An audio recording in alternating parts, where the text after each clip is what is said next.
Here. Hi అండి. So glimpse అయితే చాలా ఇంప్రెసివ్గా ఉంది. First of all congratulations. Thank you, thank ఎందుకంటే మీ ముందు ఒక చిన్న చిన్న మూవీస్ రిలీజ్ అయినప్పటికీ ఈ మూవీతో మీరు పాన్ ఇండియా లెవెల్లో అందరి ముందుకి రాబోతున్నారు కాబట్టి congratulations. Thank you. First of all athletic character చేయాలి అంటే కొంచెం బ్యాక్గ్రౌండ్ కూడా మీరు వర్కౌట్ చేయాలి. దానికి సంబంధించి ఏమంటారు ఏమంటారు దానికి సంబంధించి ఏమైనా వర్క్షాప్ లాంటివి ఏమైనా చేశారా?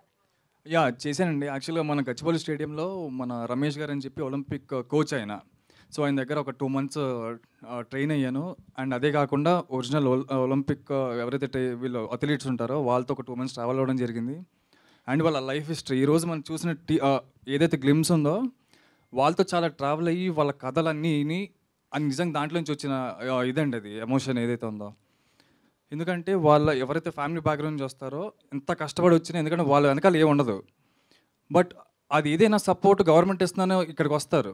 కానీ ఇక్కడికి వచ్చి వాళ్ళు నాకు చెప్పిన పెయిన్ అంటే వాళ్ళ పేర్లు తీయకూడదు కానీ ఒక్కొక్క పర్సన్ దగ్గర ఎమోషన్ను లిటరల్గా అసలు మేము నలుగురము వాళ్ళతో చాలా ట్రావెల్ చేసామండి. అంటే లిటరల్గా ఏంటంటే అక్కడ కూర్చొని ఏడ్ చేస్తాం వాళ్ళు చెప్తుంటే. సో అదే పెయిన్ మన సినిమాలో నా క్యారెక్టర్ ఇది. అంటే మీరు అంతకుముందు ఏదైనా చిన్నప్పటి నుంచి ఏదైనా స్పోర్ట్స్లో మీరు యాక్టివ్గా ఉండేవారా? అంటే ఇప్పుడు కంప్లీట్ రన్నింగ్ మీద ఉంది కదా, మీరు ఏమైనా పర్సనల్